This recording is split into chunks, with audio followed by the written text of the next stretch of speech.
Pond 5.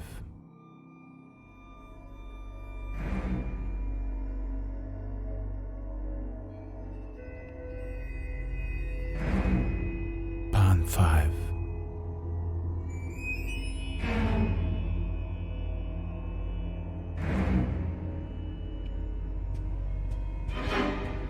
Pond 5.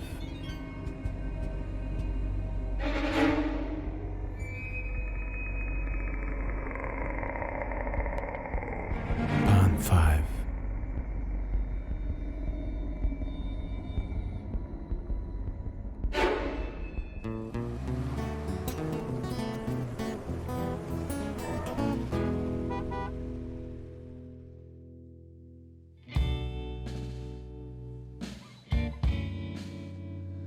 Welcome to another episode of Travels with Charlie, Vermont Politics in Real Life. We're in Brattleboro today, strolling of the heifers in the River Garden, and my guests today are Kate O'Connor from the Chamber of Commerce and Bob Stevens. Bob is the president of the Brattleboro Development Credit Corporation. First off, a big shout out to Kate, who's obviously doing your job, supporting Brattleboro with the Chamber of Commerce. Check this out. Love Brattleboro, hashtag Love Brattleboro, Vermont. Face mask. So you can see how people are kind of reacting to COVID and looking for a positive, obviously. But we want to talk today about the economic vitality and vibrancy of Brattleboro during a pandemic, which could also be called the good, the bad, and the ugly. First off, Bob, I'd like you to, if you would please, tell us a little bit about the organization that you're with, the Brattleboro Development Credit Corporation. The acronym is BDCC, as we commonly refer to it. It's the Regional Economic Development Corporation, which is responsible for trying to affect the local or regional economy. There's a second organization that we have called CEVEDS, which is a strategic organization that's an affiliated group with BDCC as well, that has done a lot in the last 10 to 12 years to look at different strategies to improving our local economy. I also want to point out just quickly that we are socially distancing here. We've taken our masks off, and as you may remember, the governor said we want to remain one cow apart from each other. So it's great. Here we are strolling of the heifers, and we've got some heifers, and we're able to do that today. So let's talk about some of the issues that Brattleboro faces and how both of your groups are helping to alleviate and to deal with them. And first off, let's hit homelessness. Now, in the past, the community reacted by installing porta potties in the downtown area. I'd like to ask you, was that a move that you both supported? Did your group support that? And did the business community welcome that? How did that all play? I think that was last summer. What we faced here was really no different than what other communities were facing. And the town of Brattleboro as a government is actually very responsive to issues and problems like that. I have not heard any negativity about the porta potties. I think we have a wonderful organization in town called Groundworks Collaborative, and they do a lot with providing shelter and food and resources to people who are homeless. Groundworks, which is sort of a lead support organization, they're in the process, they're actually finishing construction in the next couple of months on a new shelter. Another organization, the Affordable Housing Organization in town, put 23 units for homeless online in North Brattleboro, I think 2 years ago, with supportive services as well. But like most problems, we have a lack of resources to deal with that, given that the economy is struggling down here. Do you feel sometimes that it's the old saying, build it and they will come? You add more homeless shelters, more affordable housing, things like that you're attracting that element? I think a lot of people say that, but I don't think that the statistics that you find here bear that out. Yeah. And I know Groundworks has done a lot of looking into who the people that are homeless are, where do they come from, and they're actually the vast majority of the people are from our community. That's what they found, and I think we've people, everybody knows we're a tight-knit community. So we, you know who's here, you know why they're here. But it is people from here, and I think it's a myth that people think that people come here because of all the social services we offer. There are neighbors that are here who are homeless.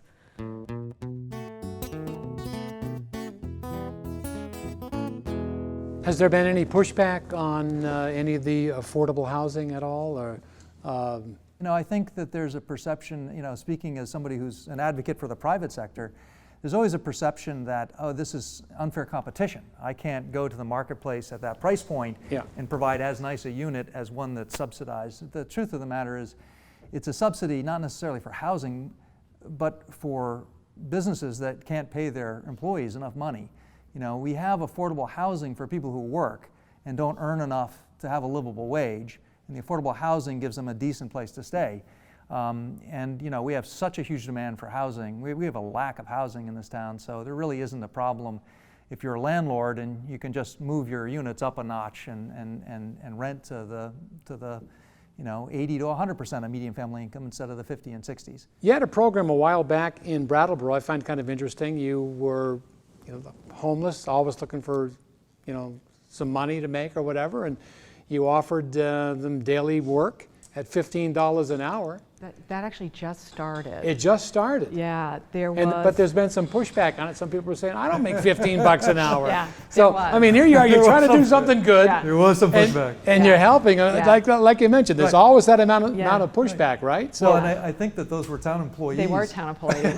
So they were working for the town and saying, yeah. I'll apply for the job. Yes. Yeah, how do I get it? Yeah. So how's it going then, It Kate? literally just began. I think it started in like February this year, and then they shut it down because of COVID. Yeah. And I think they may but now. they did a lot of work to set it up. With COVID, we're going to really be getting into it soon here, maybe in another 5 weeks, maybe, who knows, I know in a couple of days, it's a gloomy day today, but in 2 days, we shot on Thursday instead of Tuesday, so it would be 70, we'd be out on the deck.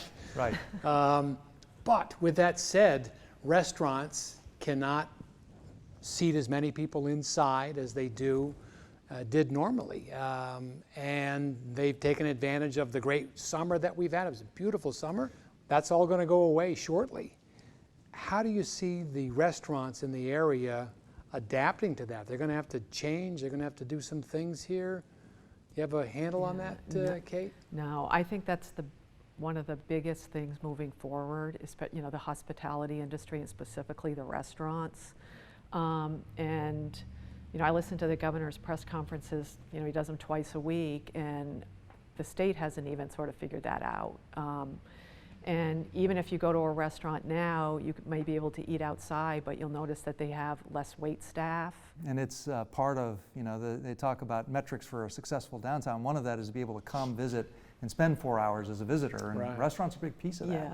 Yeah. And they're not all going to be here a year from now, I'm sure. Yeah. But many of them have right-sized, they've downsized, they've done takeout, they're doing the feeding program of the hungry,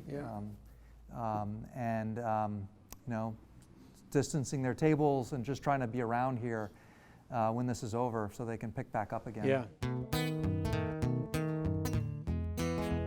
I think that's enough of the bad and the ugly. Let's get into the good. This is the good, the bad, and the ugly. Here we go. Love Brattleboro, Vermont. Love Brattleboro, Vermont. Hashtag Love Brattleboro, Vermont. Let's talk about some of the great things. Brattleboro has a great arts community. Right now, the whole Love Brattleboro campaign, it used to be telling the outside world how great we are, and now we realize we have to tell Vermont how great we are because we can't have people from outside come in. So we're spending a lot of time trying to get people from Vermont to realize we're here. And I think what's great is, we're a very eclectic town. We're always debating something. When people come into the chamber and ask, they're from another state, they say, what's great about you folks? And we're like, well, we've got great shops and restaurants. Most of them are all independently owned. So there's a lot of things that I think people don't know that we have, that if they took a peek, they'd be really impressed with what and those are the things that when you come into a town and it's all independently owned and and you get all different kinds of tastes, and especially, you know, the whole localvore movement that Vermont has really grasped on. And when you talk about people that come here from out of state, that's what they look for. And they go into a restaurant and go, wow, everything was, you know, it's grown here, the milk's from here, it's wonderful. Yeah, I think, you know, you've hit upon probably one of the greatest assets of this community is the downtown. And professionally, I work in an area that sort of focuses on towns, and Brattleboro as a downtown is known throughout the country. I mean, people who study sort of successful kind of small urban places, they all know Brattleboro. The reason that that's important is so many people now, whether you're a business who's trying to attract employees or you're a senior person who wants to retire, many people are looking to live in a place with a great walkable urban downtown. And that asset means that we can play that to hopefully attract people, attract investors, attract businesses. And we're, you know, we play off the Vermont brand. Another asset of this region is that we are the closest you can be in Vermont, and Vermont has a market advantage for food agricultural products. So you can create an agricultural product like yogurt here and put a Vermont-made sticker on it and drive to New York City. And that alone is an asset because that adds value to those products. There was a study done several years ago that it's 10 to 15% increase in some value. Well, I'm glad we could bring the good out, not just the bad and the ugly. Thank you. But this is the part of the program that I get great joy in bringing out the magic wand, which I think this is the 4th episode we get to use it. We've been using a virtual one. We now get an actual magic wand, so it has real powers. And I'm going to hand it off to Kate first, and I'm going to let you wave it, and whatever you wish for, Kate, we hope you get. So we got the wand cam today, yeah, Wand along with the cam. magic wand. Wand cam. I promise I won't hit anybody with it.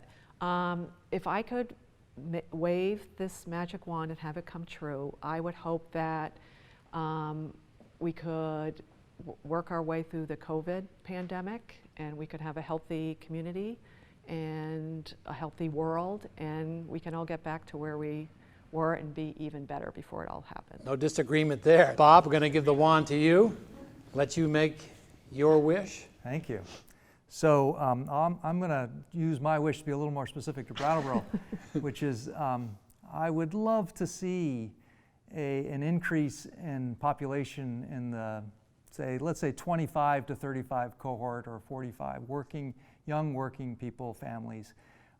We are desperate for folks in that age demographic to move here, to work here. A lot of our kids have left for reasons because there weren't opportunities. That's a problem that we have to solve somehow. And we're seeing a little of that, you know, the good side, the silver lining of COVID.